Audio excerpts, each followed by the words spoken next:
Hi students, आज हम LLP revise करेंगे। ऑब्वियसली सारा हैंड रिटन और बहुत ही कम पेजेस में। ऑब्वियसली मैंने सारा आपको ये लिखवाया था, किसी का कुछ प्लस माइनस रह गया हो तो साथ में देख के उसे मैनेज भी कर लेना। सो बेटा एलएलपी एक्ट ऑब्वियसली 2008 का और एक्ट नंबर ये 6 है 2008 का। एक डेट पक्का आपको याद रखनी है, एमसीए ने इसे नोटिफाई किया था 31 मार्च 2009 को।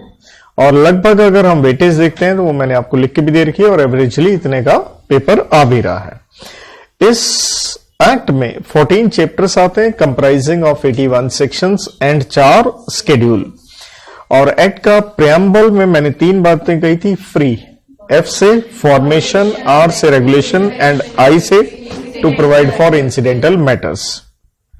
4 शेड्यूल है, ऑब्वियसली नो डाउट ये बाद में लेटर ऑन हम इसके ऊपर डिस्कस करेंगे। और सारे के सारे चैप्टर या कह लीजिए सेक्शंस आपके कोर्स में नहीं, वो सारा मैंने एक एक चीज आपको लिखवा के दे रखा था।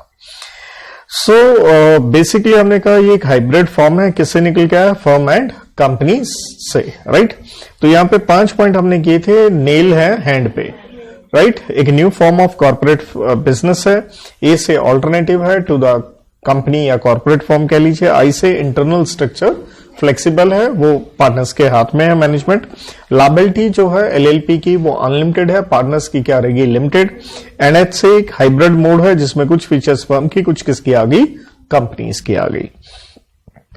देन देखिए मैंने एडमिनिस्ट्रेशन में आपको सिखाया था कि सेंट्रल गवर्नमेंट, उसके नीचे एमसीए, उसके नीचे क्या आ गया, आरडी, उसके नीचे कौन आ गया, रजिस्ट्रार, जिसकी डेफिनेशन आरडी की 2 का 1 का आरए और रजिस्ट्रार की 2 का 1 का एस हमने पढ़ी थी। दोनों डेफिनेशन लगभग सेम थी, 3 बातें थी, पर्सन है, राइट, अपॉइंटेड बाय सीजी है, same over here for the purpose of, चाहे ये एक्ट है चाहे क्या है कंपनीज एक्ट, और यहां पे भी सेम है। फर्क इतना है, रजिस्ट्रार में एक हायरार्की आ गई 5 लोगों की, जहां मैंने कहा था राज डीए, आर से रजिस्ट्रार, ए से आपका एडिशनल, जे से ज्वाइंट, डी से डेप्टी एंड ए से असिस्टेंट। और केसेस भी आपके कहां जाएंगे, ट्राइब्यूनल में, वही नेशनल कंपनी लॉ ट्राइब्यूनल जो कॉन्स्टिट्यूट हुआ under section 408 of companies act, definition आ गई 2 का 1 का यू में। देन हमने क्लियरली पढ़ा था सेक्शन 2 का 2 कहता है जो वर्ड्स इस एक्ट में डिफाइंड नहीं है, लेकिन अगर वो डिफाइन कहां है, कंपनीज एक्ट में, तो आप मीनिंग वहां से ले लीजिए। और सेक्शन 4 बड़ा क्लियरली कह देता है कि पार्टनरशिप एक्ट इसके ऊपर नहीं लगेगा, सेव एज अदरवाइज प्रोवाइडेड, कि कोई सेविंग क्लॉज हो तो अलग बात है। तो सेकेंड पेज में अगर हम जाएं उससे पहले देखिए, बहुत इजी वे में देखें, 2 डेफिनेशन हमारे लिए बड़ी एलएलपी एक्ट में से क्रूशियल हैं। एक है बीसी की, स्टैंड्स फॉर बॉडी कॉर्पोरेट, जिसकी डेफिनेशन आती है 2 का 1 का डी, लेकिन उसे हमेशा read with section number 3 and section 5 पढ़ना चाहिए।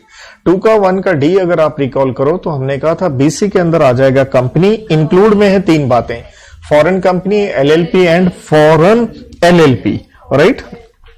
तो फॉरेन कंपनी भी आ गई एंड साथ में क्या आ गई, फॉरेन एलएलपी भी आ गई। लेकिन 3 चीजों को अपन नहीं कहेंगे, क्या नहीं कहेंगे, बीसी नहीं कहेंगे। एक corporation sole, number 2 cooperative society, number 3 any other notified by CG, right. Then section 3 ही कहता है एलएलपी क्या है, बीसी है, जहां हमने पढ़ा था एसपीसी, एस से सेपरेट लीगल एंटिटी, पी से परपेचुअल सक्सेशन, सी से चेंज इन पार्टनर से एलएलपी का एग्जिस्टेंस, राइट ड्यूटी पे कोई फर्क नहीं पड़ेगा। और 5 ने कहा था जो पार्टनर्स होंगे वो या इंडिविजुअल होंगे या क्या होंगे, बीसी होंगे।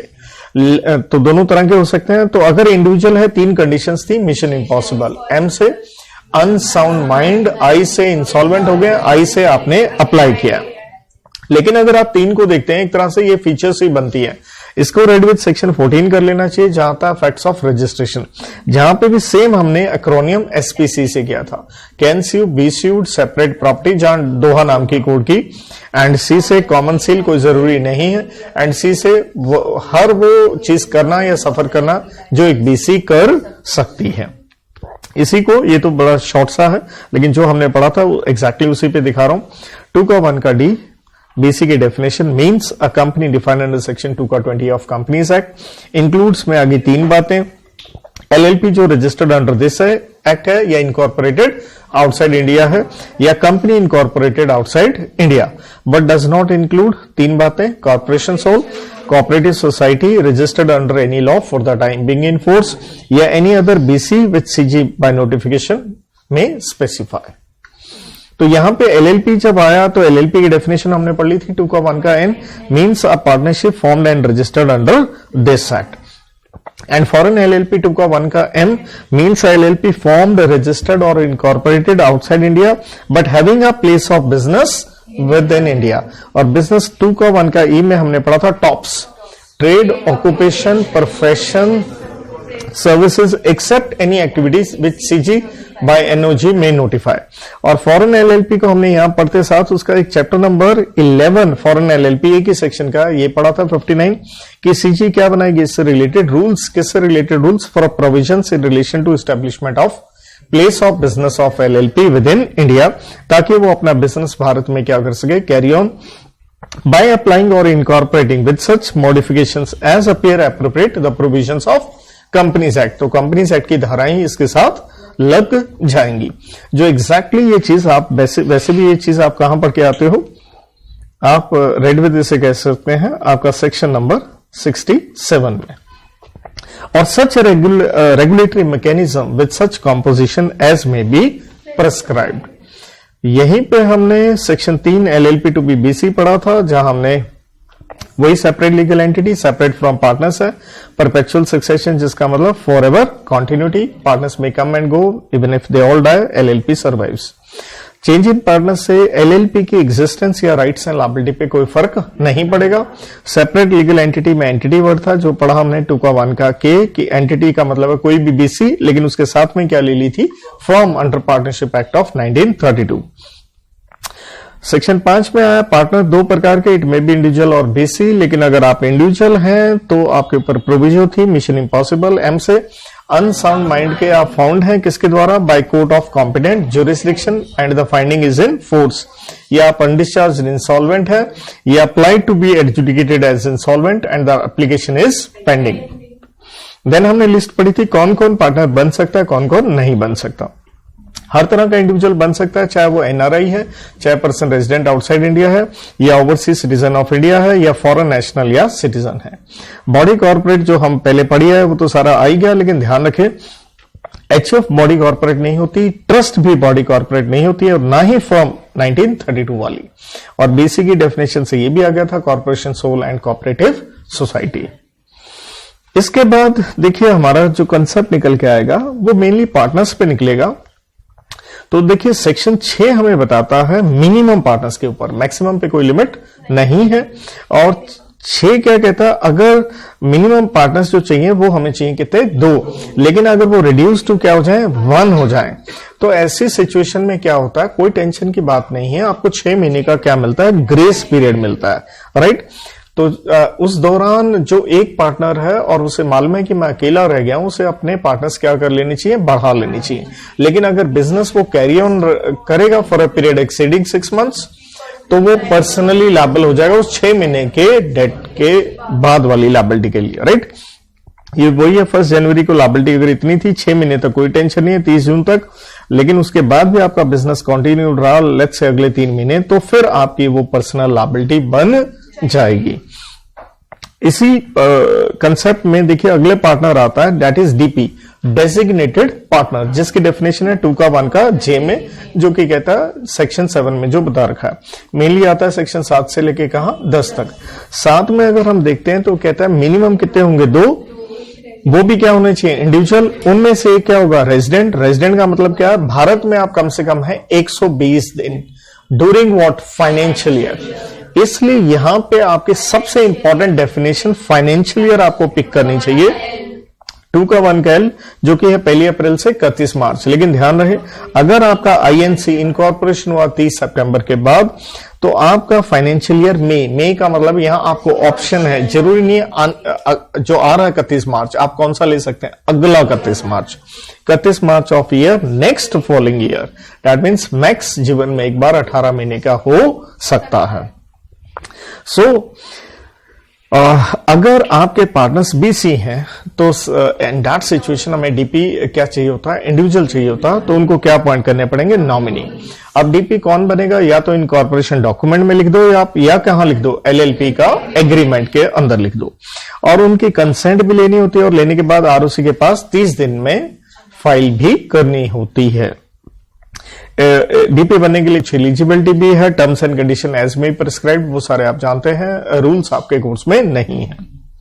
और आपको क्या लेना पड़ता है, डिपेंड लेना पड़ता है। सेक्शन 8 में आप डीपी हो तो आपकी स्पेशल रिस्पॉन्सिबिलिटी बन जाती है क्या करने की, एटीएम। जो एलएलपी को कंप्लायंसेस करने हैं, एक्ट्स, थिंग्स एंड मैटर्स, वो आपको करने हैं, और आपको सारी DRS, document return report, statement जो भी है, फाइलिंग आपको करनी होगी। डीपी कम से कम 2 चाहिए थे तो वैकेंसी आ जाती है, तो 30 दिन में आपने फिल करना है। लेकिन अगर आपने फिल नहीं किया तो मान लीजिए कोई डीपी है ही नहीं है, सिर्फ एक ही बचा, तो बाकी पार्टनर्स को हम क्या मान लेंगे, डीम्ड एज डीपी। और सेक्शन 10 में वो फेमस पेनल्टी तो आपको पता ही है, 10,000 रुपए, 100 रुपए पर डे, करते करते एलएलपी पे 1 लाख और पार्टनर्स पे 50,000 वाली, राइट। वो अभी हम देखेंगे, ये तो शॉर्ट में मैंने आपको जस्ट शो किया है। तो ये अपना वो पन्ना आ गया सारा का सारा डीपी वाला, राइट, पार्टनर्स वाला ये पेज। तो पार्टनर की डेफिनेशन थी 2 का 1 का क्यू में, एनी पर्सन हम जानते हैं इंडिविजुअल एंड बीसी होगा सेक्शन 5 के मुताबिक। जो पार्टनर हो गया एलएलपी में कैसे होगा, एज पर एलएलपी एग्रीमेंट। और एलएलपी एग्रीमेंट आता है 2 का 1 का वो, जिसमें है 3 बातें। ये एक रिटर्न में एग्रीमेंट है, किसके बीच में है, पार्टनर्स या पार्टनर्स एंड एलएलपी, जिसे डिटरमिन होते हैं आरडी, राइट्स एंड ड्यूटीज, किसके, पार्टनर्स में आपस में, एंड पार्टनर्स के टुवर्ड्स एलएलपी। और हमें ये मालूम है अगर आप एग्रीमेंट नहीं बनाएंगे तो क्या लग जाएगा, फर्स्ट शेड्यूल लग जाएगा।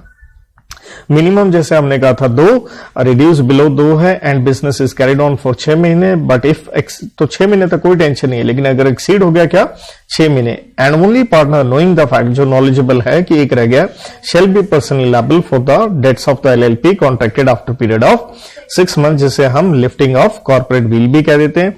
और ये सेम सेक्शन कैसा आ जाता है, कंपनीज एक्ट का 3 का ए, राइट। तो अब डीपी स्टार्ट होता है तो 2 का 1 का जे में डेफिनेशन आती है, means any partner designated under section 7 के अंदर हमने 6 सब सेक्शन पढ़े थे, तो मैंने कहा था इसको सब सेक्शन कर लो, थोड़ा अच्छा है। तो 7 का 1 में था नंबर एंड एलिजिबिलिटी, कम से कम 2 होंगे, दोनों इंडिविजुअल होंगे, उनमें से एक होना चाहिए रेजिडेंट, जिसका मतलब है स्टे कम से कम 120 दिन का फाइनेंशियल ईयर। इसलिए हमने फाइनेंशियल ईयर की डेफिनेशन यहां इसके साथ रेड विद करी थी 2 का 1 का एल। तो यहां पे आप देख भी सकते हैं, means period from 1 April till what 31 March of following year, provided that, मतलब एक्सेप्शन निकली थी अगर इनकॉर्पोरेशन हुआ 30 सितंबर के बाद, तो सिंपल भाषा में कह लीजिए 1 अक्टूबर या ऑनवर्ड, तो फाइनेंशियल ईयर में ऑप्शन है, and on 31 March of the next following year. So यहीं पे अगर प्रोविजन थी, अगर सारे पार्टनर्स बीसी हैं या कुछ इंडिविजुअल एंड बीसी हैं, तो 2 तो इंडिविजुअल चाहिए, तो इसलिए उन बीसी को अपने क्या अपॉइंट करने पड़ेंगे, nominees who will act as DP. और अगर आपने ये डीपी वगैरह नहीं अपॉइंट किए तो 7 का 1 की पेनल्टी थी, एलएलपी पे थी, एंड एवरी पार्टनर था, यहां डीपी नहीं था, ये वर्ड आपको ध्यान रखना था, राइट, इसलिए पिंक कलर से है, ठीक, वही 10,000 आ गया, पर डे का डिफॉल्ट 100 रुपए, एलएलपी पे 1 लाख हो जाएगा, एंड पार्टनर पे कितना हो जाएगा, 50,000 ईच पार्टनर पे। प्रोसीजर फॉर अपॉइंटमेंट क्या होगा, जैसे मैंने कहा था, या तो इनकॉर्पोरेशन डॉक्यूमेंट में या आपने एलएलपी एग्रीमेंट में लिखा है।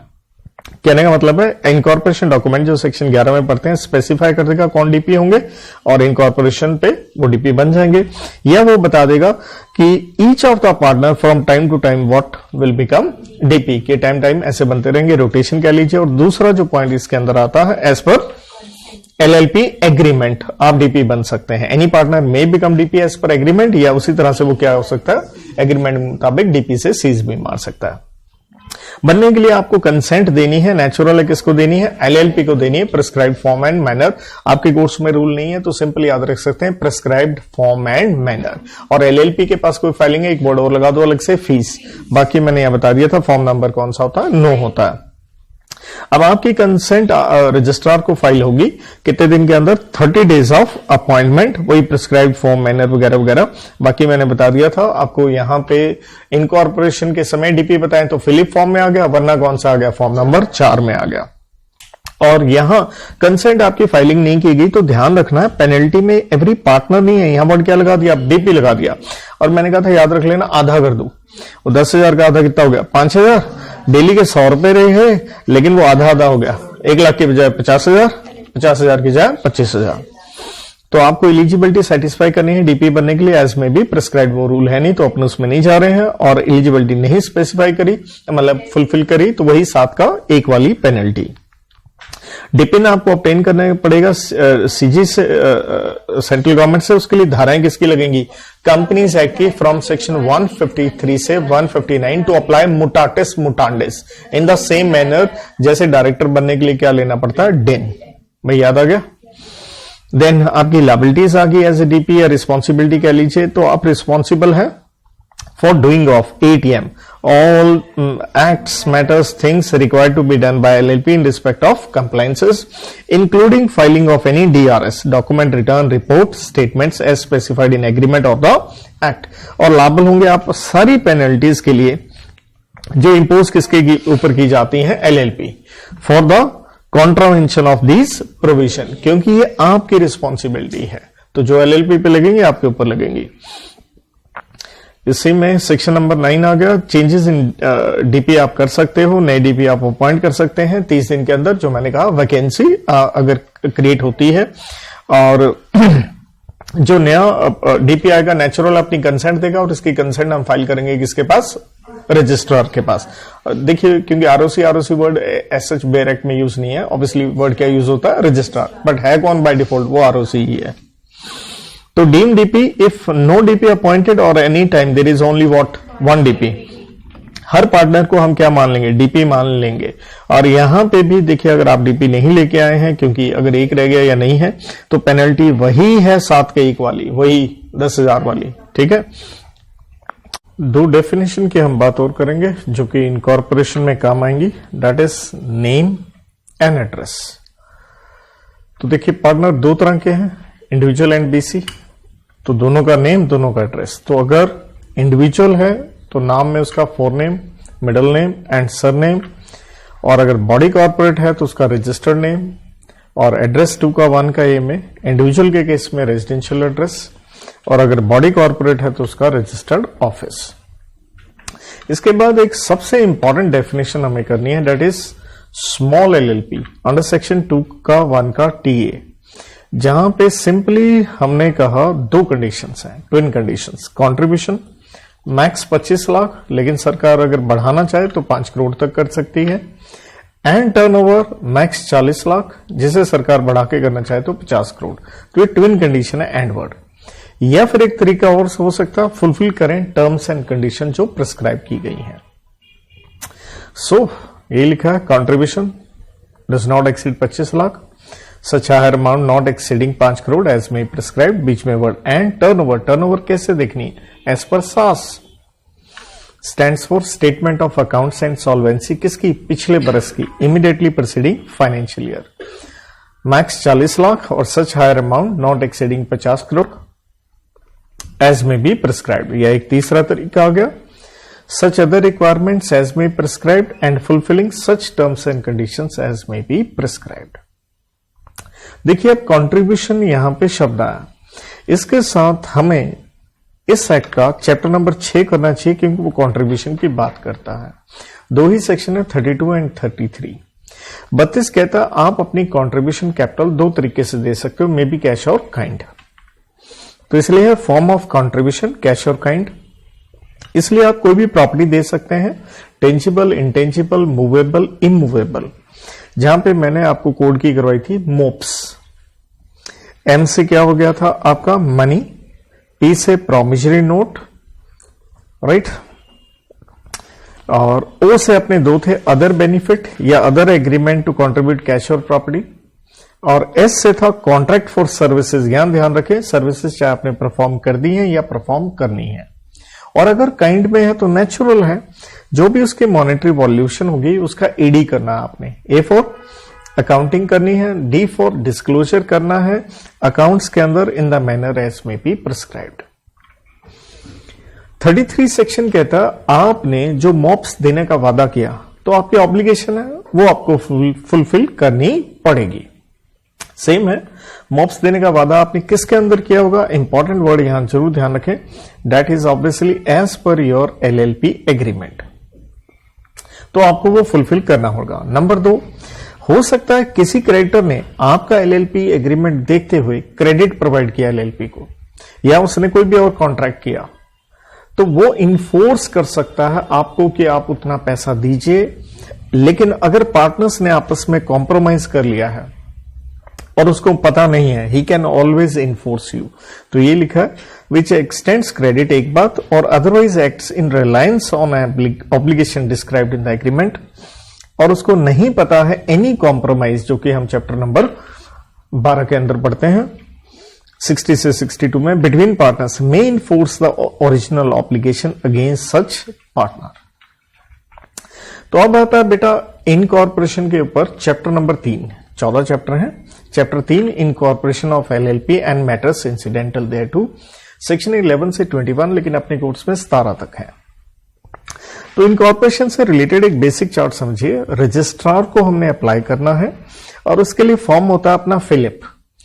लेकिन ये करने से पहले आपको एक काम और करना है, वो आता है सेक्शन नंबर आपके 16 के अंदर, डेट इज आपने नेम के लिए अप्लाई करना है, क्योंकि आपका नाम सेक्शन 15 कहता है किसी और से मिलता जुलता ना हो।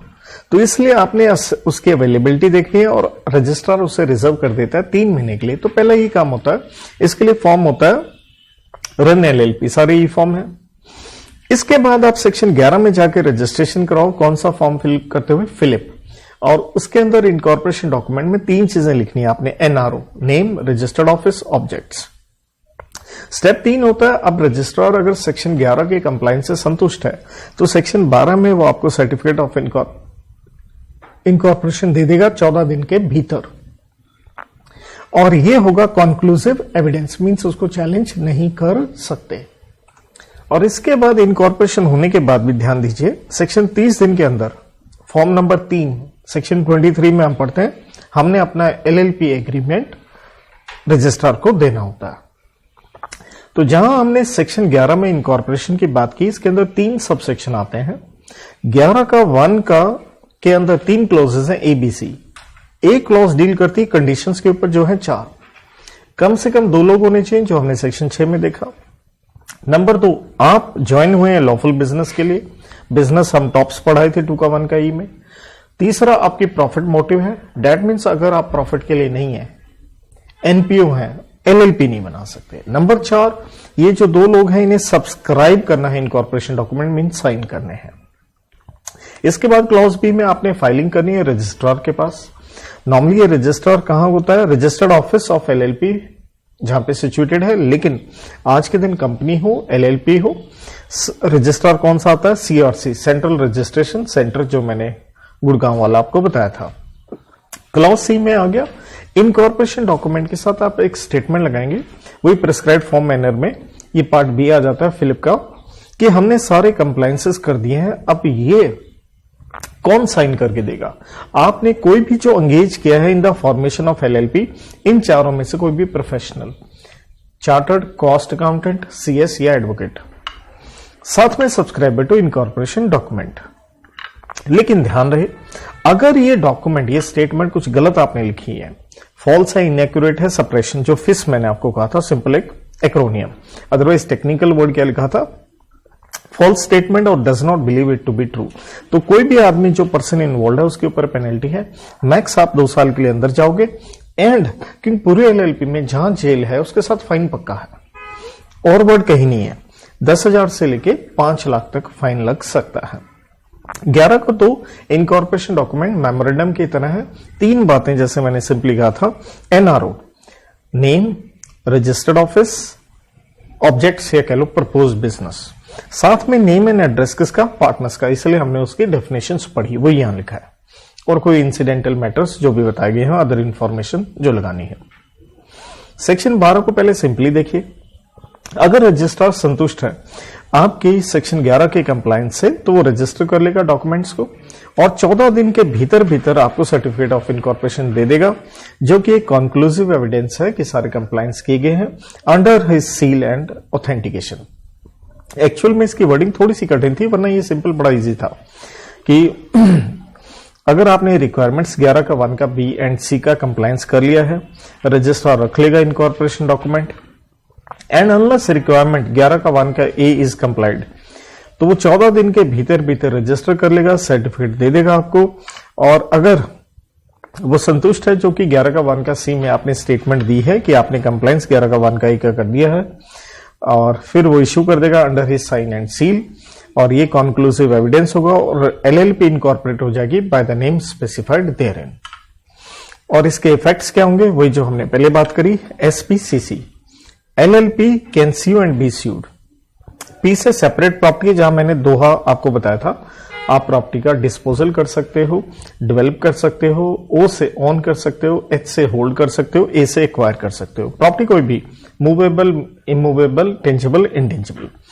और सी से आपकी कॉमन सील होना जरूरी नहीं है, if decides to have one. और चौथा, doing and suffering such acts and things as BC may lawfully do and suffer. तो ये यहां पे अपना इनकॉर्पोरेशन का 11, 12 एंड 14 पढ़ा, लेकिन बीच में क्या रह गया, सेक्शन नंबर आपका 13 रह गया, वो आता है रजिस्टर्ड ऑफिस पेपर। ध्यान रखना, साथ में उसकी चेंज की भी बात है। Why registered office? तो पर्पस है दो, CN, communication and notice serve करना। किसको? 3 लोग, एलएलपी, पार्टनर एंड डीपी। कैसे करना? 3 तरीके, by certificate of post under certificate of posting, या रजिस्टर्ड पोस्ट, या एनी अदर प्रिस्क्राइब। कहां सर्व करना इज वेरी इंपॉर्टेंट। अकेला आरओ नहीं, इसलिए स्टार पॉइंट है, एनी अदर एड्रेस जो स्पेसिफिकली आपने प्रोवाइड किया हो उस पर्पस के लिए। लेकिन वेरी इंपॉर्टेंट, अगर आप रजिस्टर्ड ऑफिस चेंज कर रहे हो तो आपने उसकी फाइलिंग रजिस्ट्रार के पास करनी इन प्रिस्क्राइब्ड फॉर्म मैनर में, और तभी चेंज इफेक्ट होगा only upon when filing with the registrar. मतलब नहीं फाइल किया, वो चेंज ही नहीं है। तो इसलिए पहले वाले एड्रेस पे किसी ने भेजा तो वो बिल्कुल वैलिड रहेगा। और सेम यही चीज, ये फाइलिंग वाला इंपॉर्टेंट पॉइंट सेक्शन 60 कॉम्प्रोमाइज में भी आता है। इस सेक्शन के डिफॉल्ट पे एलएलपी एंड एवरी पार्टनर की पेनल्टी है 500 रुपए पर डे है, 500 करके मैक्स हो जाएगा 50,000 रुपया। नेम के ऊपर ध्यान रखिए, 3 सेक्शन अपने, 15, 16, 17। 15 क्या कहता है, 2 सब सेक्शन है। सब सेक्शन 1 में लास्ट वर्ड्स आपने एलएलपी लगाने हैं, पूरा लिखो या एक्रोनियम लिखो। 15 का 2 ऐसे वर्ड ना इस्तेमाल करो जो सीजी की ओपिनियन में अनडिजायरेबल है या सेम, सिमिलर, आइडेंटिकल, रिजेंबलिंग है। किसके नाम के साथ? 3, कोई और एलएलपी, कोई और कंपनी, या एक प्रोप्राइटर रजिस्टर्ड ट्रेडमार्क का अंडर ट्रेडमार्क एक्ट ऑफ 1999, मतलब कोई फर्म के नाम पे चलेगा। देन 16 में है, आपने नाम रिजर्व कैसे करना है। ध्यान रखिएगा, 16 जो सेक्शन है वो नई एलएलपी के लिए भी है और जो अपना नाम चेंज करिए उसके लिए भी है। इसलिए 2 बातें हैं, name of proposed LLP, name to which LLP proposes to change. तो एप्लीकेशन दीजिए प्रिस्क्राइब्ड फॉर्म एंड मैनर में, जो रन एलएलपी मैंने बताया था, कोई भी पर्सन टू द रजिस्ट्रार। अब रजिस्ट्रार ने क्या करना है, उसको रिजर्व कैसे करना है। पहली बात, वो सेटिस्फाइड होगा कैसे, subject to rules prescribed by CG. Main उसे क्या देखना है, कहीं सेक्शन 15(2) का वायलेशन ना हो, वही अनडिजायरेबल, सेम, सिमिलर, तो रिजर्व कर देगा वो 3 महीने के लिए। 3 महीने कहां से स्टार्ट होंगे, again very important, from the date of intimation by the registrar. ये ध्यान रखिएगा। सेक्शन नंबर 17 आता है, हमें कंपलसरी अपना नाम चेंज करना पड़ेगा। क्यों करना पड़ेगा उसको समझिए। यहां पे हमने 15(2) का डिफॉल्ट कर दिया, मतलब नाम सेम, सिमिलर, रिजेंबलिंग है। तो अब प्रोसीजर क्या है, लोग एप्लीकेशन देंगे, सीजी को देंगे, वो डायरेक्शन देगी, नाम चेंज करो। कितने दिन में चेंज करना है, 3 महीने में। लेकिन अगर वो रजिस्टर्ड प्रोप्राइटर है ट्रेडमार्क वाला, उसके वो एप्लीकेशन देने के लिए टाइम पीरियड पे एक बार है, एक रिस्ट्रिक्शन है, वो दे सकता है 3 साल। 3 साल कहां से स्टार्ट होंगे, जिस दिन एलएलपी की इनकॉर्पोरेशन होगी।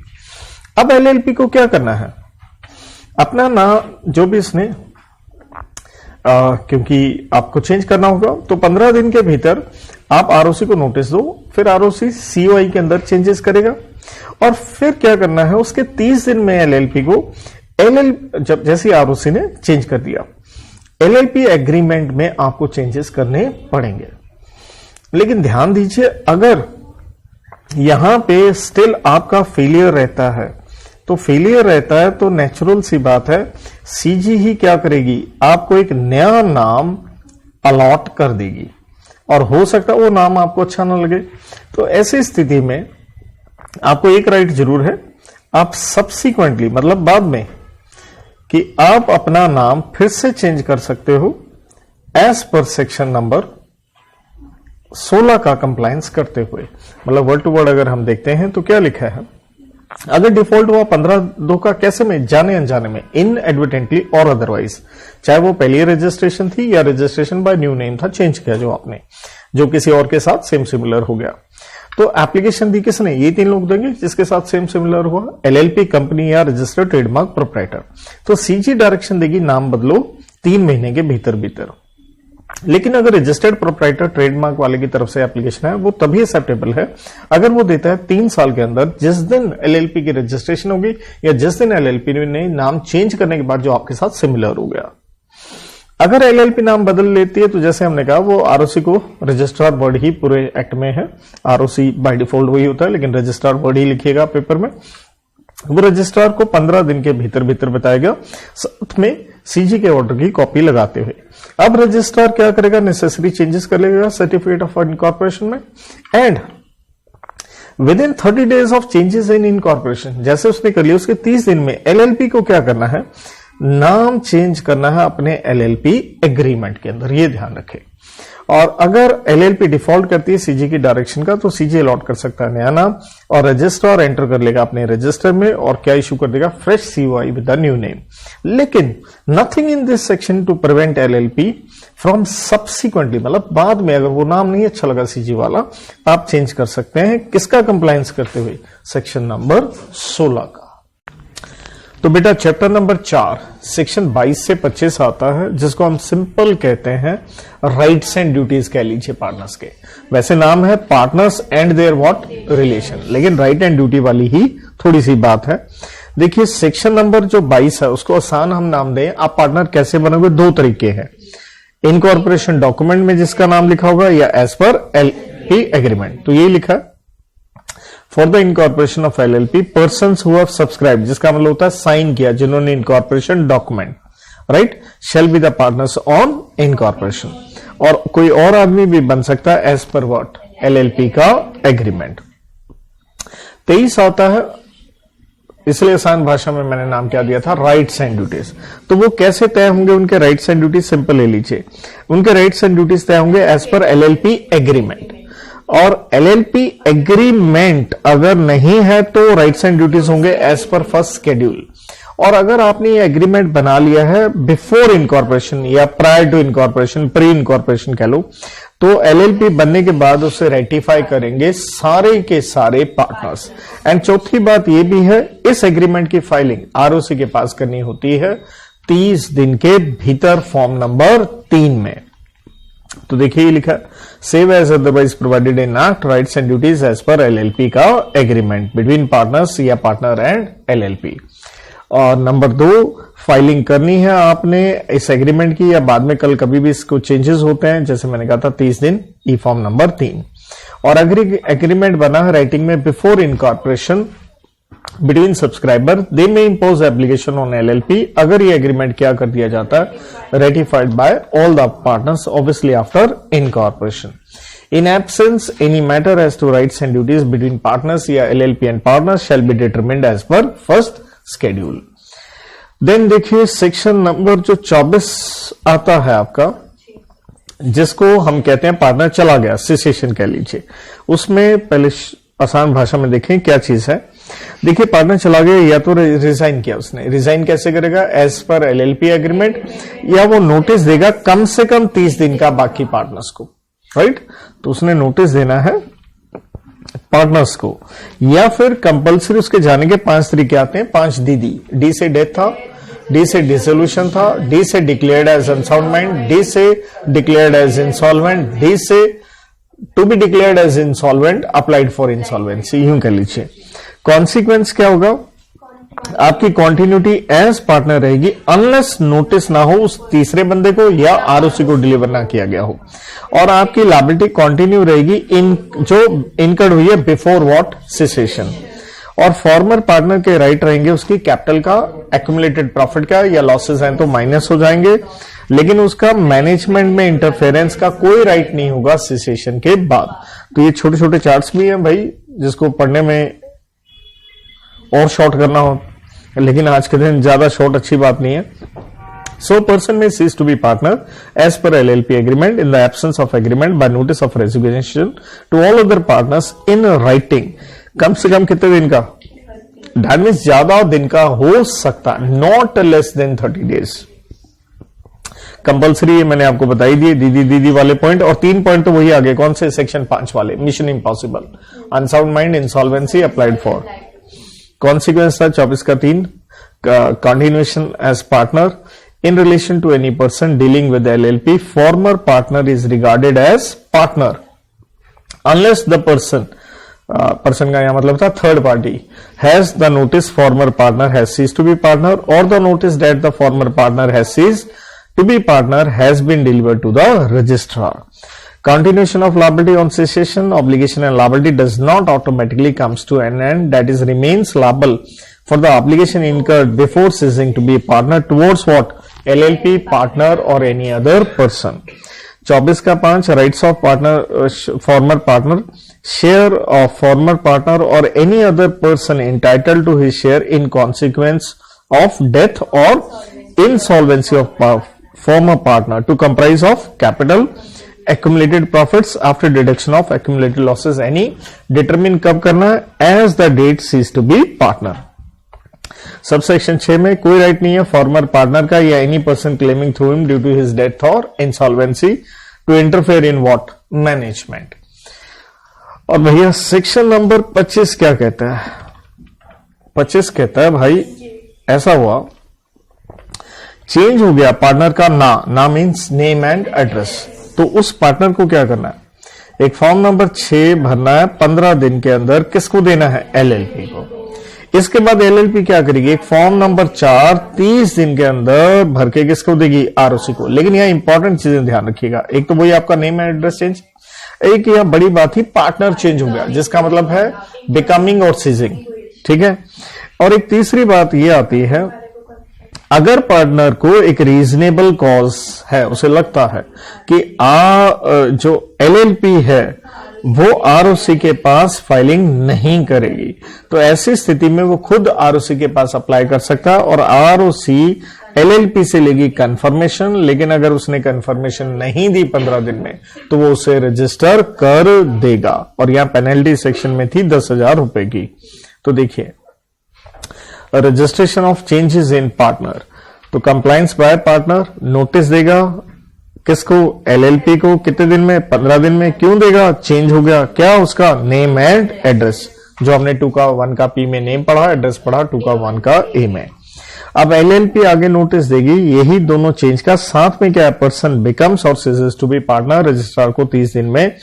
और वो फॉर्म वगैरह मैंने कहा था ना याद हो, कोई टेंशन नहीं, प्रिस्क्राइब्ड है, लेकिन वहां चार्ट में मैंने फिल कर दिए थे। और साथ में इसके ऊपर ऑथेंटिकेशन कौन करेगा, DP करेगा। लेकिन अगर आप इनकमिंग पार्टनर हो तो इसके साथ में उसको क्या लगा के देनी, एक स्टेटमेंट ऑफ कंसेंट, राइट। और फिर यही आ गया, partner ceasing has reasonable cause that LLP may not file notice with the registrar, such partner himself may file thereafter registrar to obtain confirmation। If LLP fails to confirm 15 दिन में, registrar shall register the notice of cessation, right। Penalty ये आपके ऊपर थी कि ये filing default on LLP and every DP, वही 10,000 जो मैं कह रहा था। और इनकमिंग और दूसरा आपने वो आपका नेम एड्रेस चेंज हुआ था, आपको इन्फॉर्म करना था ना, तो उस जिसका नेम एड्रेस चेंज हुआ नहीं बताएगा तो 10,000 रुपए है। और नेक्स्ट चैप्टर नंबर 5 बेटा जी, इसको सिंपल हम आसान भाषा में लायबिलिटी कहते हैं। नो डाउट यहाँ लायबिलिटी पार्टनर की भी है, LLP की भी है, सेक्शन 26 से 31 है। सबसे पहले इस चैप्टर को आपको एक चीज समझना चाहिए, वो क्या आती है कि एलएलपी और पार्टनरशिप एक्ट 1932 में क्या फर्क है। 1932 में हर पार्टनर एक दूसरे का एजेंट होता था, मतलब कोई भी करे सब भरते थे, लेकिन यहां क्या है, जो करेगा वही भरेगा, मतलब जो आदमी गलत है लायबिलिटी उसकी है, और दोनों क्या है, सेपरेट पर्सन तो है ही, ये हम ऑलरेडी पढ़ चुके हैं, कहां, सेक्शन नंबर 3 के अंदर, सेपरेट लीगल एंटिटी। इसलिए 3 सेक्शन 26, 23, 28 इकट्ठे देखने चाहिए। पार्टनर एज एजेंट, भैया वो सिर्फ एलएलपी का है ताकि उसका बिजनेस किया जा सके, purposes of the business of LLP, वो किसी और पार्टनर का एजेंट नहीं है। अब लायबिलिटी जो एलएलपी की, किसके लिए लायबिलिटी, ये है important word, for acts of partners. किस लिए, क्योंकि उसने डील किया with others on behalf of what, LLP, क्योंकि वो एजेंट था यहां पे, राइट। तो हमने कहा फुल लायबिलिटी एलएलपी की होगी अगर सच पार्टनर के पास अथॉरिटी है, in the course of business है, और उसने क्या किया, रॉन्गफुल एक्ट और ओमिशन किया, तो एलएलपी लायबल होगी। लेकिन कोई लायबिलिटी नहीं है एलएलपी की अगर पार्टनर को अथॉरिटी नहीं है, एंड थर्ड पार्टी जानता है such partner has no authority and और does not believe him to be what, partner. तो इसलिए एलएलपी की लायबिलिटी उसकी है, तो इसलिए उसकी ऑब्लिगेशन किसी भी कॉन्ट्रैक्ट या अदरवाइज के लिए सोल ऑब्लिगेशन एलएलपी की रहेगी, और उसे एलएलपी पे करेगा किस में से, आउट ऑफ इट्स प्रॉपर्टी। अब extent of liability of partners, देखिए हमने ही कहा वो पर्सनली लायबल नहीं होंगे, ना डायरेक्टली या इनडायरेक्टली, किसके लिए, ना तो एलएलपी की लायबिलिटी के लिए, ना ही रॉन्गफुल एक्ट और ओमिशन अदर्स के लिए, वो सिर्फ लायबल होंगे पर्सनली अपने रॉन्गफुल एक्ट और ओमिशन के लिए। सेक्शन 28 आ गया, पार्टनर बाय होल्डिंग आउट, इसे बचपन से आप पढ़ रहे हो, राइट, और बचपन से इसलिए पढ़ रहे हो क्योंकि फाउंडेशन से पढ़ रहे हो आप। तो सेक्शन 29 में होल्डिंग आउट, जबकि फाउंडेशन में आप इसे 28 में पार्टनरशिप एक्ट में पढ़ा करते थे। तो दो बातें हैं, एनी पर्सन, या तो एक्सप्रेसली या इंप्लाइडली, जिसका मतलब है एक्सप्रेसली वर्ड्स स्पोकन और रिटन, इंप्लाइडली मींस कंडक्ट, दो चीजें करी, रिप्रेजेंट हिमसेल्फ किया एज व्हाट, पार्टनर, या नोइंगली परमिट किया himself to be represented as partner, तो वो लायबल होगा टुवर्ड्स एनी पर्सन, मतलब थर्ड पार्टी, जिसने उस फेथ के ऊपर क्या किया, given credit to the LLP, whether the person representing और परमिटिंग डज और does not know that the representation reach the person third party giving credit और बेनिफिट, इससे कोई फर्क नहीं पड़ता। Here such person is liable, साथ में कौन, एलएलपी लायबल, कितने अमाउंट के लिए, जितना क्रेडिट या फाइनेंशियल बेनिफिट आपको मिला। और इसका 29 का 2 आपने अलग से पकड़ना है, वो क्या था, अगर पार्टनर की मृत्यु होगी, बिजनेस कैरिड ऑन है in the same LLP name है, या यूज ऑफ सच नेम या deceased partner's name as part thereof, तो इससे कोई फर्क नहीं पड़ता, won't make his legal representative या estate liable for the acts of LLP after his death. और इसके बाद सेक्शन 30 में आ गया अनलिमिटेड लायबिलिटी है फ्रॉड के लिए। तो पहली बात, फ्रॉड का मतलब क्या है, इंटेंट है क्रेडिटर या अदर्स पे डिफ्रॉड करना या बिजनेस को रन करना फ्रॉडुलेंटली। अब फ्रॉड कौन कर सकता है, एलएलपी कर सकती है, कोई भी पार्टनर, तो जिसने फ्रॉड किया वो भुगते, सो लायबिलिटी किसकी होगी, एलएलपी ने किया तो उसकी होगी, या पार्टनर्स जो इन्वॉल्व है। और अनलिमिटेड का मतलब क्या है, आपकी यहां पर्सनल लायबिलिटी होने वाली है, तो इसलिए जेल यहां मैक्स है 5 साल एंड फाइन है 50,000 से 5 लाख, किसकी, every person who knowingly is a party to the fraud. लेकिन आपकी इस वजह से अगर किसी और बंदे को कोई लॉस या डैमेज हुआ तो आपको क्या भरना पड़ेगा, कॉम्पनसेशन फॉर लॉस, और इसमें इंटरेस्टिंग वर्ड साथ में क्या गया था कि वो भरना पड़ सकता है एम्प्लॉय को भी जिसने वो फ्रॉडुलेंट एक्ट क्या किया, कंडक्ट किया, may be partner, may be DP, may be LLP. And आपके खिलाफ सिर्फ इतना ही नहीं, without prejudice to the criminal proceedings under any law for the time being in force, कोई और कार्रवाई होनी है वो भी होगी। हाँ, एलएलपी लायबल नहीं होगी अगर किसी पार्टनर ने एक्ट किया बिना अथॉरिटी के, बिना एलएलपी के नॉलेज के। 31 में आपका विसल ब्लोअर, तो दरअसल क्या है, देखिए 2 चीजें आपने ध्यान देनी है इसमें। क्या है, देखिए हमने कोई यूजफुल इंफॉर्मेशन दी जिससे कब दी, ड्यूरिंग इन्वेस्टिगेशन एलएलपी के खिलाफ हो रही थी, या हमने जो इंफॉर्मेशन दी इससे कन्विक्शन गुना साबित हो गया, किसका, एलएलपी पार्टनर या एम्प्लॉय का।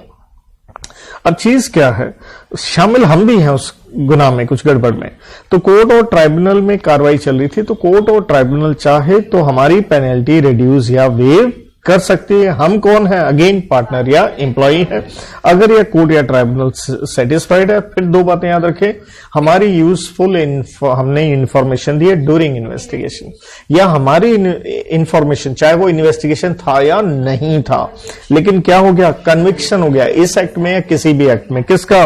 किसी का भी, सिंपल भाषा में कोई और इंप्लॉय चाहे हो, तो वो हमारी पेनल्टी रिड्यूस या वेव कर सकती है। और 31 का 2 में क्या आता है? हमें प्रोटेक्शन मिलेगी फ्रॉम एक्शन। मैंने यहाँ पे 5 पॉइंट बताए थे। दीदी शट, ना तो आपको डिमोट किया जाएगा, ना डिस्चार्ज किया जाएगा, ना ही डिस्क्रिमिनेशन किया जाएगा, ना ही SHT that is suspended, harass, threaten against the terms of condition of LLP और एम्प्लॉयमेंट, मेयरली बिकॉज हमने क्या प्रोवाइड करी है? इंफॉर्मेशन। और हम कौन है? स्वाभाविक है पार्टनर या E फॉर एम्प्लॉय है, राइट। चैप्टर नंबर 7 आता है फाइनेंशियल डिस्क्लोजर 34 से 41, और अपने कोर्स में टिल स्टडी मैट में कहां तक है? 39 तक है। दो इंपॉर्टेंट सेक्शन है, 34 में सास, 35 में एनुअल रिटर्न, दोनों की फाइलिंग। और उसको समझने के लिए ये एक बेसिक चीज याद रखें, फाइनेंशियल ईयर खत्म होता है 31 मार्च को। सास आपने बनानी है फाइनेंशियल ईयर के खत्म होने के 6 महीने के अंदर, आपने उसे प्रिपेयर करना है, और प्रिपेयर होने के नेक्स्ट 30 दिन में ROC के पास फॉर्म 8 में आपने उसकी फाइलिंग करनी है। और एनुअल रिटर्न फाइनेंशियल ईयर खत्म होने के 60 दिन में फॉर्म नंबर 11 में फाइल करनी है। और दोनों की फाइलिंग की, नॉन फाइलिंग की जो पेनल्टी है वो सेम है, 100 रुपए पर डे।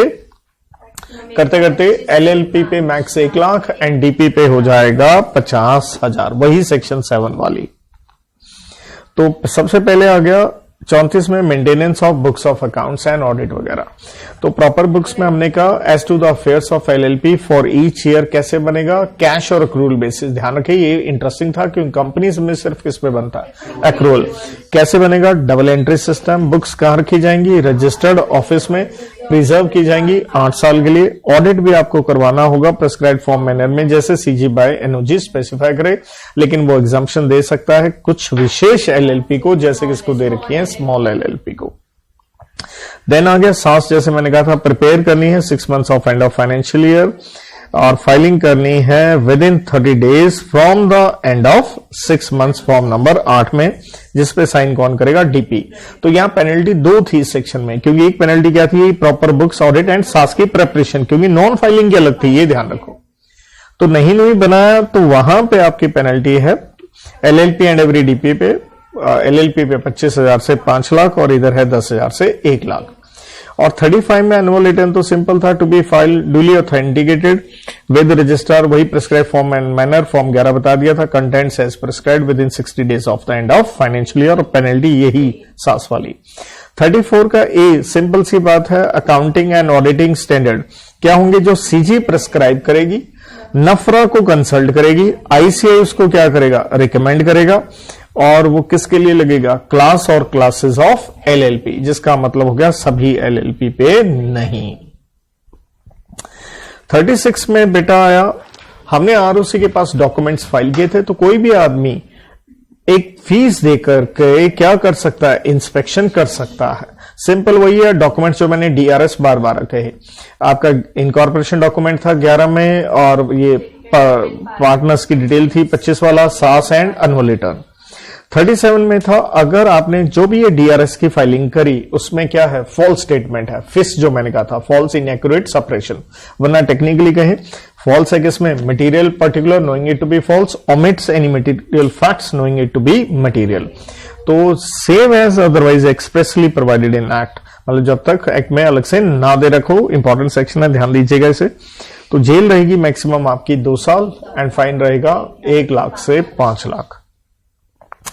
देन आगे 38 में रजिस्ट्रार की पावर आती है, आपसे इंफॉर्मेशन ले सकता है, किस लिए? For the purposes of compliance of act. वो नोटिस किसको दे सकता है? भाई कोई भी व्यक्ति हो सकता है, पार्टनर अब वाला भी हो सकता है, पुराना भी हो सकता है, प्रेजेंट पार्टनर या DP, या फॉर्मर पार्टनर या DP, या कोई भी एम्प्लॉय, कि मेरे को मैड दो। Mad means make any declaration, answer any question, D से provide any details in writing, एक रीजनेबल पीरियड में दो। लेकिन अगर आपने ये मैड नहीं दी, या रजिस्ट्रार उससे क्या नहीं है? सेटिस्फाइड नहीं है तो उसकी पावर है वो सम्मन देगा आपको to appear before RIP, registrar, inspector या पब्लिक ऑफिसर जिसे ROC ने डेजिग्नेट किया। और अगर आपने इन समन्स का कंप्लायंस नहीं किया विदाउट लॉफुल एक्सक्यूज तो पेनल्टी होगी 2000 से लेके 25,000 तक। देन आ गया बेटा जी आपका सेक्शन नंबर कंपाउंडिंग के ऊपर। तो कंपाउंडिंग क्या है कि भैया कुछ केसेस को आप खत्म करवा सकते हो अपना गुनाह स्वीकार करते हुए। तो कौन से गुनाह ऑफेंसेस, वो सिर्फ जो पनिशेबल विद फाइन ओनली है। किसके पास आप कंपाउंडिंग करवाओगे तो कंपाउंडिंग अथॉरिटी कौन होगा, RD या officer not below the rank of RD as CG में स्पेसिफाई। इसके लिए आपने एप्लीकेशन सीधे ही RD को नहीं देनी, किसको देनी है, ROC, वो फर्दर उसको फॉरवर्ड करेगा। एप्लीकेशन आप कब दे सकते हो, बिफोर और आफ्टर प्रोसिक्यूशन, राइट। लेकिन अगर प्रोसिक्यूशन चल रहा है तो ROC किसको इन्फॉर्म करेगा, कोर्ट को, ताकि कोर्ट आपको वहां से डिस्चार्ज कर सके, प्रोसिक्यूशन को कैंसिल कर सके। और जैसे कंपाउंडिंग हो जाती है, RD कर देता है या अदर ऑफिसर, तो ROC को इन्फॉर्म किया जाएगा कितने दिन के अंदर, 7 दिन के अंदर आपने करना है। लेकिन ध्यान दें कंपाउंडिंग के ऊपर एक रिस्ट्रेंट है, 3 साल का टाइम पीरियड है। Similar offence, that mean same offence कर दिया दोबारा से तो कंपाउंडिंग नहीं होगी। लेकिन इसी में कंपाउंडिंग में कहा गया अगर DRS की फाइलिंग है, डॉक्यूमेंट रिटर्न रिपोर्ट स्टेटमेंट, वो तो करनी ही होगी, चाहे आपके ऊपर फीस लगे या एडिशनल फीस लगे, क्योंकि अगर आप टाइम पे फाइलिंग नहीं करते हैं तो एडिशनल फीस का सेक्शन नंबर 69 वैसे भी आपके ऊपर लग जाता है, राइट। और अगर आप कहने पे भी आपने नहीं फाइल किया तो अब आपके ऊपर फाइन एक एक्स्ट्रा लगेगा, जो सेक्शन से रिलेटेड मैक्सिमम फाइन है उसका डबल हो जाएगा। ये था शॉर्ट में, ये प्रॉपर देखते हैं। 39 8 सब सेक्शन आते हैं। तो ऑफेंसेस, पहली लाइन ये थी, not with standing anything contained in CRPC, कोई भी ऑफेंस जो पनिशेबल विद फाइन ओनली है, कंपाउंडिंग बाय RD और any other officer not below the rank of RD authorised bye CG। और इसमें एक यहां पढ़ाते समय भी रहेगा, जो कंपाउंडिंग अमाउंट क्या होगा, between minimum and maximum fine. तो यही था, मिनिमम होगा not less than as prescribed in section concern, maximum not more than as prescribed in the section concern. रेस्टेंट है वही 3 साल हैबिचुअल ऑफेंडर के लिए। एक तरह से कह लीजिए, if offence committed by LLP, partner या DP है within a period of 3 years from the date on which similar offence was committed was compounded, compounding not allowed. So if second and subsequent offence committed after expiry of 3 years तब allowed होगा, तब उसे हम क्या मान लेंगे, deemed offence. तो आपने रजिस्ट्रार को एप्लीकेशन दी, वो आगे फॉरवर्ड करेगा RD अदर ऑफिसर को। और कंपाउंडिंग कब होगी, before after institution of prosecution. और इंटीमेशन दे दी जाएगी किसको, रजिस्ट्रार को 7 दिन के अंदर। कहां से, जिस दिन कंपाउंडिंग हो गई। No prosecution after compounding, compounding होगी तो कोई केस नहीं चलेगा। रादर ये यही है कि after institution of prosecution compounding करा रहे हो तो रजिस्ट्रार इन राइटिंग किसको बताएगा, कोर्ट को। देयर आफ्टर वो ऑफेंडर को क्या कर देगी, डिस्चार्ज। लेकिन अगर फाइलिंग डिफॉल्ट है DRS का, वो रजिस्ट्रार को वही जैसे मैंने फीस, एडिशनल फीस कहा था, वो करना पड़ेगा ऑन डायरेक्शन और order obviously RD other officer का टू पार्टनर, DP या employ. Failure to comply maximum amount of fine for the offense under consideration as to compounding shall be twice the amount provided in the corresponding section। और मैंने कहा था इसलिए इसके साथ आप कौन से सेक्शन कर लीजिएगा, 2, 69 एंड 70, क्योंकि दोनों आपस में एक दूसरे से काफी ज्यादा क्या हो जाते हैं, एक तो पढ़ने में इजी हो जाते हैं, सिमिलर चले जाते हैं। तो देखो 69 क्या कहता है, 69 यही कहता है कि भैया एडिशनल फीस लगेगी। अगर कोई DRS की आपने फाइलिंग करनी थी और आपने उस प्रेस्क्राइब टाइम में नहीं करी तो उसके बाद भी आप कर सकते हैं, क्या लगेगी, एडिशनल फीस लगेगी, राइट। और provided that after due date of filing shall be without prejudice to any other action or liability under this act। कहने का मतलब इसके अलावा कोई और पेनल्टी है वो तो आपके ऊपर लगेगी। और डिफरेंट फीस या एडिशनल फीस प्रिस्क्राइब की जा सकती है different classes of LLP and different what DRS document से रिलेटेड, अलग अलग बताई जा सकती है, सेम नहीं रहेगी। 70 में इसलिए इनहांस पनिशमेंट था, अगर सेकंड या सब्सिक्वेंट ऑफेंस कर दिया है आपने तो LLP, पार्टनर या DP, जेल का अमाउंट तो क्या रहेगा, सेम रहेगा, मतलब पीरियड जो सेम रहेगा, लेकिन जो फाइन है वो ट्वाइस हो जाएगा जो सेक्शन के अंदर प्रोवाइड किया गया है। तो भाई इसके बाद हम पहुंच गए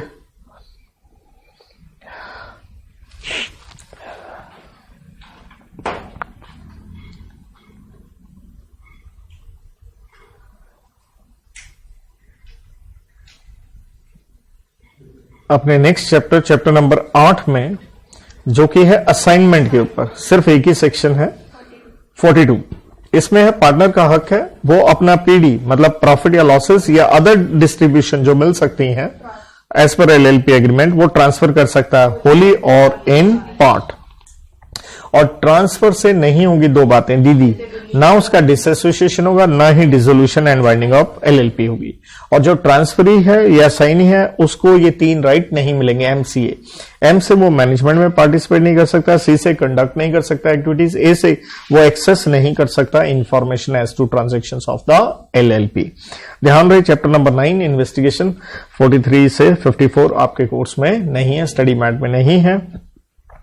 तो भैया अगला आ गया chapter 10 conversion of into LLP. तो 3 सेक्शन तो बड़े ही लल्लू हैं। 55 क्या आ गया, फर्म से एलएलपी में आ रहे हो सेकंड शेड्यूल का कंप्लायंस, प्राइवेट कंपनी से आ रहे हो तो थर्ड शेड्यूल का कंप्लायंस, और यहां ध्यान रखना अनलिस्टेड पब्लिक कंपनी से आ रहे हो तो फोर्थ शेड्यूल है। गलती बच्चा क्या करता है, लिस्टेड पकड़ लेता है। तो यहां पे सबसे ज्यादा जो क्रूशियल आपके लिए वर्ड आता है वो आता ही कौन सा भैया, भाई ये ध्यान रखें यहां अनलिस्टेड है, इसमें गलती ना हो। देन जब भी कन्वर्जन हुआ सेक्शन नंबर 158 का कंप्लायंस करना होगा। क्यों? क्योंकि अब एलएलपी में आगे नई रजिस्ट्रेशन तो होगी और उसके क्या कॉन्सिक्वेंसेस होंगे। तो इसलिए आपने रजिस्ट्रार के पास prescribed form, manner and fees के साथ अप्लाई करना है ताकि रजिस्ट्रार सेटिस्फेक्शन पे आपको क्या दे सके, सर्टिफिकेट ऑफ रजिस्ट्रेशन। और इसलिए एलएलपी की ड्यूटी है 15 दिन के अंदर अंदर रजिस्ट्रेशन के वो इन्फॉर्म करे अबाउट कन्वर्जन। किसको? अपने पुराने बाप को, बोले तो पुरानी फर्म का रजिस्ट्रार था या कंपनीज, जहां कंपनी से आप कन्वर्जन होके एलएलपी में आ रहे हैं। इफेक्ट क्या होंगे? अगर पुरानी फर्म थी उसका पार्टनर था, कंपनी थी तो उसका कौन था, शेयर होल्डर। नेचुरल है वो now are bound as per what, respective schedule के हिसाब से बाउंड हो जाएंगे। और जो ये पुरानी जो आपकी फर्म या कंपनी वगैरह थी, मान लेंगे क्या होगी, डिसॉल्व, और वो पुराने रजिस्ट्रार के रिकॉर्ड से क्या कर जाएगा, उनका नाम रिमूव, और उनके सारे एसेट्स, प्रॉपर्टी, लायबिलिटीज, ये वो employees now to vest with what, LLP. मतलब उसमें क्या हो जाएंगे, वो सारे ट्रांसफर हो जाएंगे। और ऐसी ही चीज आप सेम कहां पढ़ते हैं, सेम यही चीज अंडर सेक्शन नंबर 62 जहां हम बात करते हैं अमेलगमेशन की, वहां पे ये चीज आती है। तो भाई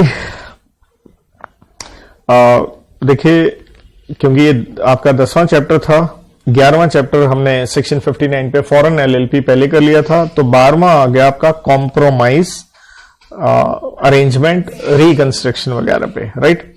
तो देखिए सबसे पहली बात है कॉम्प्रोमाइज में क्या हो गया, कुछ ना कुछ लॉस है, बेयर करना पड़ेगा पार्टनर्स या क्रेडिटर्स को, राइट। कुछ झगड़ा है उसे हमें सॉर्ट आउट करना है। अरेंजमेंट का मतलब हो गया कुछ उनके राइट्स में क्या हो रहा है, चेंजेस हो रहा है, राइट। रेट ऑफ इंटरेस्ट कह सकते हैं, प्रॉफिट कह सकते हैं, पार्टनर्स के वोटिंग राइट कह सकते हैं। तो 3 सेक्शन है 60 से 62, तो 60 एंड 61 दोनों पे है कॉम्प्रोमाइज अरेंजमेंट पे। 62 में एक थोड़ा सा ट्विस्ट है, वो कहां चला जाता है, अमेलगमेशन एंड रिकंस्ट्रक्शन पे। तो अमेलगमेशन तो जानते हो आप, 2 कंपनियां मिलके एक नई तीसरी कंपनी होगी, या रिकंस्ट्रक्शन जिसे हम इंटरनल या एक्सटर्नल बेसिकली कह देते हैं। तो मेनली क्या है, 62 का आंसर वही है जो 60 में है, बस थोड़ा सा कुछ एक्स्ट्रा एड ऑन करेंगे।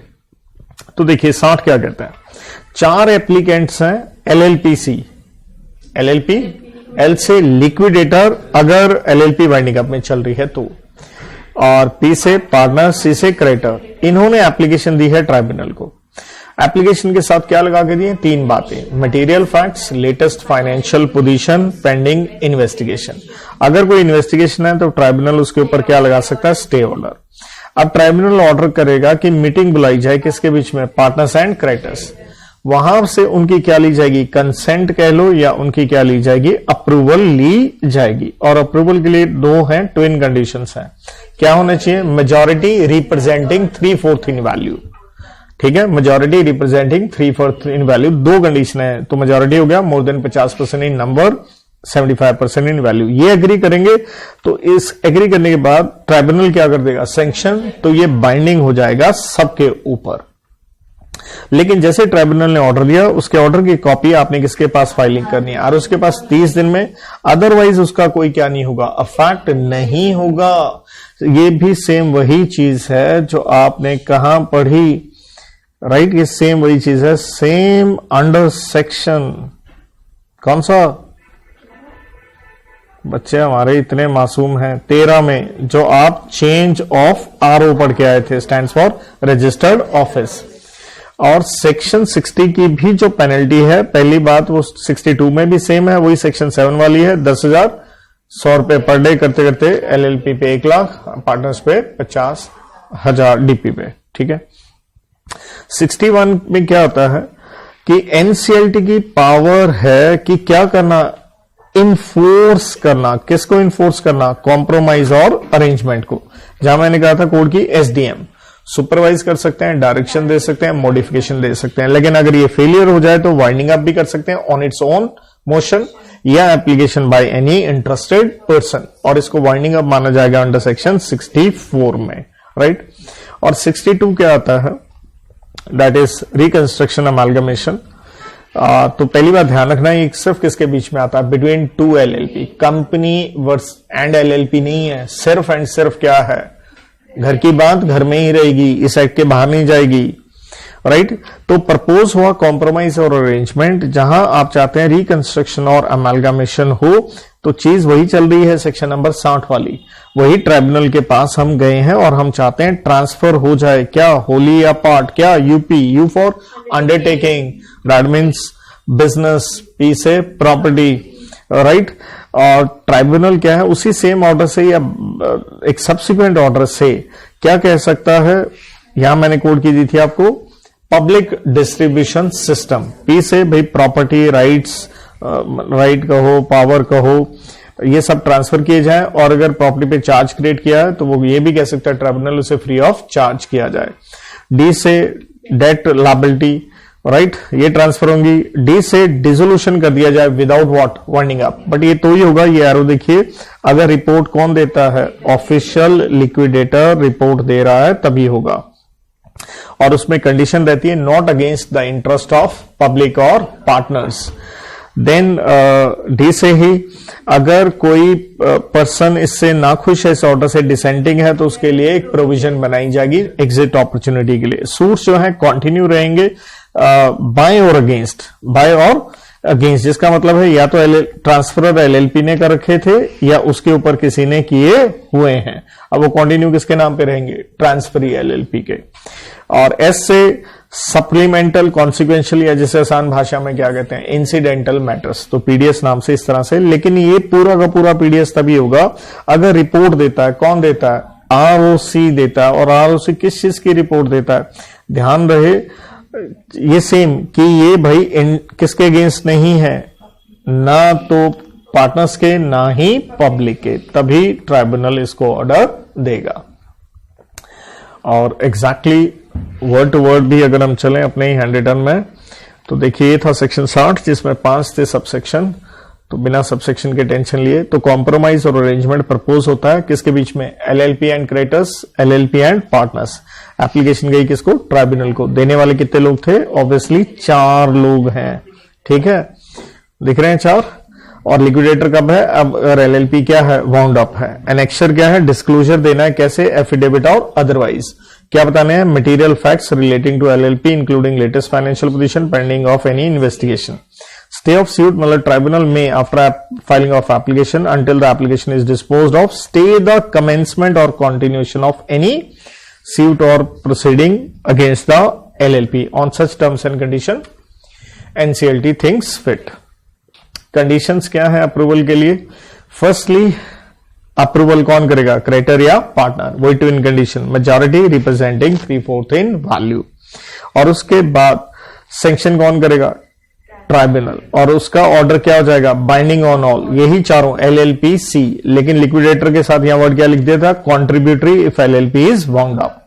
और ये ऑर्डर की आपने फाइलिंग करनी है आरओसी के पास 30 दिन के अंदर। और यहां सबसे इंपॉर्टेंट पॉइंट आ जाता है, इसका कोई इफेक्ट नहीं होगा या यूं कह लीजिए इफेक्ट ओनली तभी होगा अगर आरओसी के पास आप 30 दिन में फाइलिंग करते हैं।